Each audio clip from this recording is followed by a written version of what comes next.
Hello everybody, Mikey here, or Burns Post like I always say, and today I'm going to be talking about how FNAF Secrets of the Mimic made the perfect FNAF animatronics, and very possibly the best FNAF animatronics out of the Steel Wool games. Alright, so first up is Jackie. The first thing I want to talk about Jackie is her design. Now, Jackie's design actually changes in the game a ton. So first I'm going to talk about her fixed design. Her fixed design is great. It captures the look of a Jack-in-the-Box perfectly. She also has that slight feeling of being creepy, but also still being kid-friendly, like the originals, the toys, and the Fun Times do. I also like her arms a lot. It looks like those stretchy tube things that make your voice sound funny. Her voice is also really cool. It sounds just the right amount of silly for a clown, but terrifying to be hearing coming after you. As she chases after you, she gets beaten down more and more, and I have to say she looks great during that segment too. The Mimic's bright orange eyes shining through Jackie's empty sockets is sick. And speaking of the Mimic in Jackie, the way the Mimic struggles to control Jackie is a brilliant piece of animation, especially for FNAF. It shows the Mimic's bloodlust but inability to kill you due to how large and odd Jackie's body is. The last thing I want to talk about for Jackie today is her theme. I love that this game has themes for each of the characters. I don't remember if any of the previous game did that besides DJ Music Man, but I have to say I love Jackie's theme. If I had to put it into layman's terms, I love that it sounds like a circus happening in a factory. It's super cool and it fits Jackie well. Alright, so that's all I have for Jackie. Next up is Big Top. Alright, so Big Top is awesome. At first I didn't like him how like similar he was to DJ Music Man, but after replaying the game, he definitely has a better vibe to him and a cooler design. His design is super cool, and it's like, I like that it's like steampunk mixed with like a carnival theme. I also love his Big Top hat. I also love that he asked for tickets to the show. I like his animation when he corners you on the roof. However, I think he shines the best when you're in the elevator down under the welcome show, like during the parachute ending. The way he just comes after you as soon as you pull the lever, it's super cool to see him again after he was thought to be destroyed. Also his chase is super cool. My favorite part is when he slams down the mannequins. I also love whenever he does chase after you, everything around him kind of breaks down, like he was never designed to be out of the Big Top showroom. Last thing for Big Top is his theme. His theme is so fun. I love that it's so intense when you're being chased. However, it also feels like it's like a spider making a web, which is fitting since the Music Man is a spider. Alright, next up is Nurse Dolly. Now, I love Nurse Dolly. Nurse Dolly has one of my favorite designs in FNAF. Her unsettling face is just perfect and uncanny. What I love about her the most is that her smile doesn't reach her eyes. Her eyes look so dead and lifeless, even how she walks is like a zombie. And that makes it, I think that makes it work even more for her character, since she's the only humanoid character in the game. One thing I like about the design is that it's also trying, like, it looks like it's trying too hard to be human. It's fitting since she was the one who replaced a lot of the workforce for her department. I also like the idea that Edwin thinks he invented recycling. The next thing I love about Dolly is how she does not give up in trying to kill you. First she gets stuck to the track, then she breaks off the tracks, then she gets burned and breaks out of the lava pit, then she jumps down the elevator shaft to try to kill you. She's relentless and I love her for it. It makes her intimidating. Now I know it is the Mimic just using her suit, but I still think it's so cool that she's like so durable and willing to kill, especially during the elevator ride. It's like she's a hungry animal trying to kill her prey. I also like that her jump scare is using her defibrillators to Shark Arnold when he gets caught. Her music is my favorite out of the three we have talked about so far. It just really makes it feel like you're being tracked down and chased by a bloodthirsty and desperate killing machine.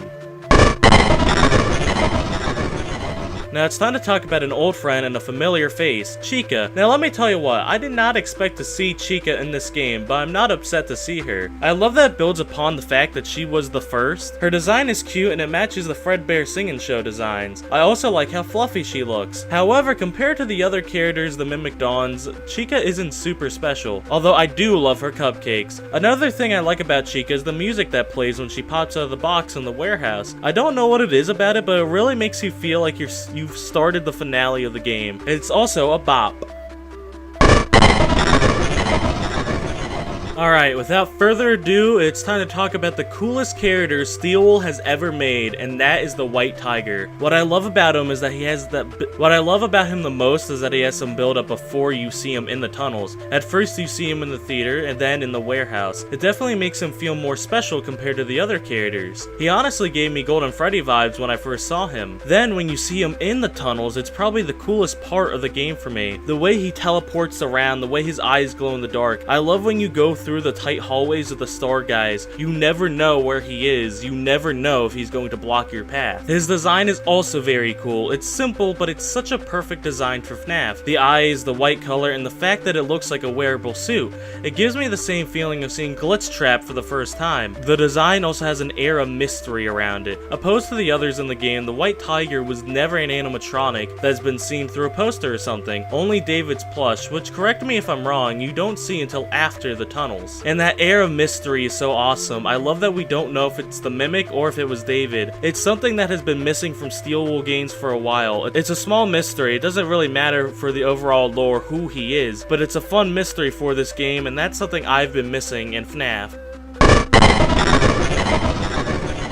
And speaking of mystery in FNAF, the next character I'm going to be talking about is the Sleepy Moon. Dude, his design is so unsettling, his big face is so creepy. His design is awesome though. I love his glow effect, it's a great contrast to the dark tunnels that he lurks in.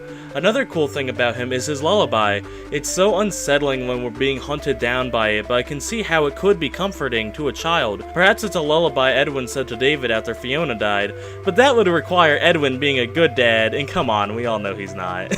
And again, what I love about him is that we don't know if it's the Mimic or not. It could be Edwin, it could be the starved employee. Hell, I saw a theory that it could be Edwin's dad. I love the fact that we don't know. It makes making theories fun again.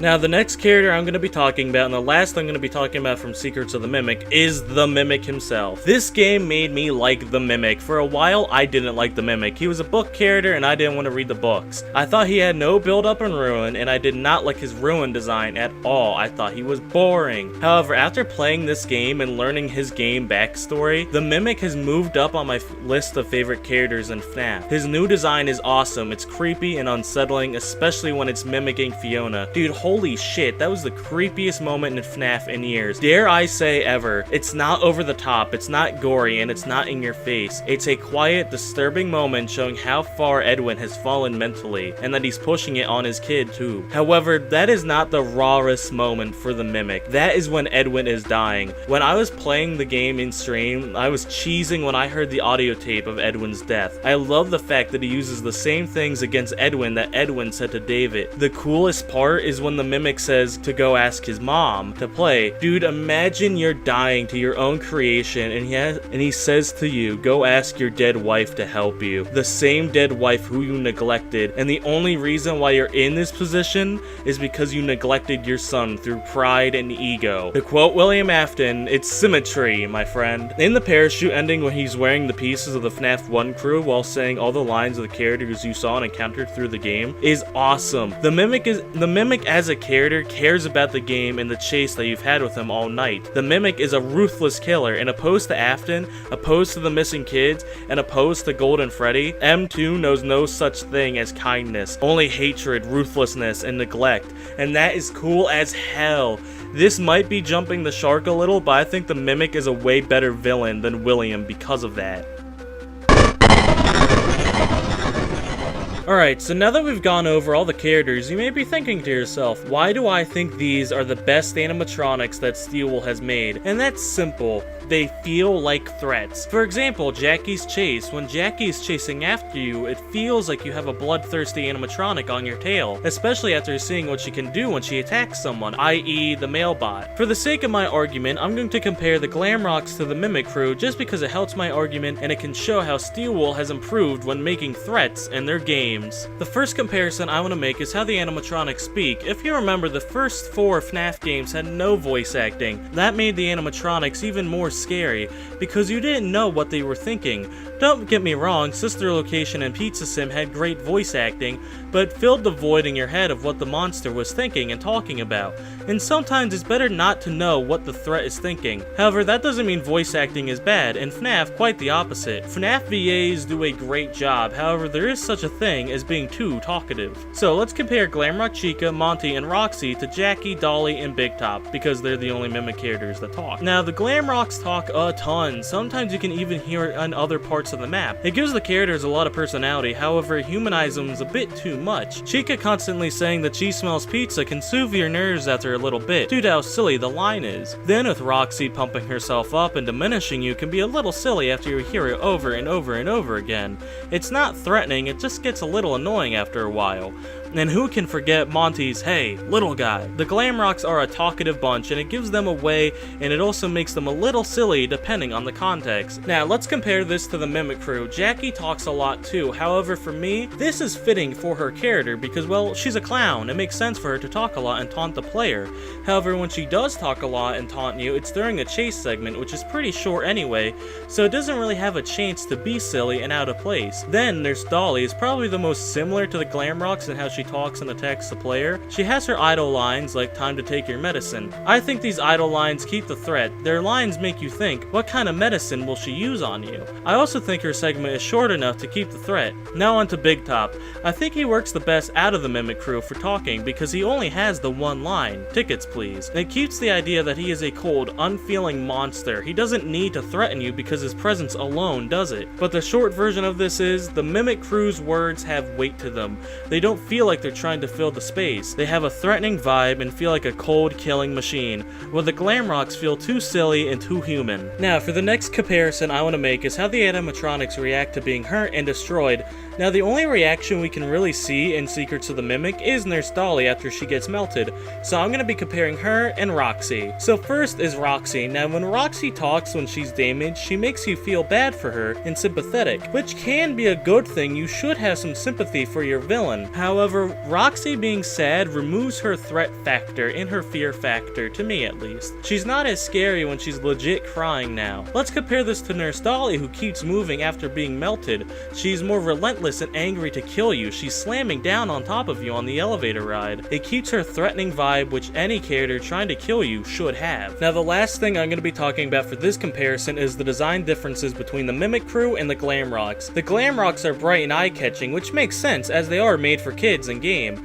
However, paired with their setting, it makes them too friendly and again, not threatening. This is the worst with Chica if you ask me, since she is bright pink. Compare this to the Mimic crew. Their colors are darker, more subdued. Even Jackie, who in-universe was also made for kids. Now that doesn't mean you can't have bright colors on your monsters, well you just need to know how to use them. For example, take the white tiger for instance. The bright colors are intimidating and cool because at points that's all you see of the white tiger in the darkness. The designs of the Mimic crew also feel more intimidating. I've said this before, but Nurse Dolly's lifeless eyes does wonders for her designs. Then Big Top's eyes being spotlights puts the player on high alert because you know if you step on them, you are done for. In conclusion, the Mimic crew is the best animatronics Steel has made because they are a silent, uncaring, relentless threat, as opposed to the Glamrocks who feel too flashy and too human to be scary. But I also want to say the Mimic crew being better than the Glamrocks is not supposed to be a criticism of Steel.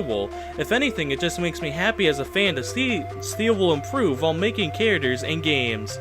Before I close out this video, I just want to give a very special thank you to our channel members. Thank you Default NPC and Lone Templar Projects. Alright gang, that's all I have for you today. I hope you all enjoyed this video. It was fun to talk about FNAF again, and don't worry, I have some more Secret of the Mimic videos in mind after this. Let me know your guys' thoughts on the Mimic crew in the comments down below. Thank you all for watching, stay safe out there, and may the stars shine down upon you. Bye!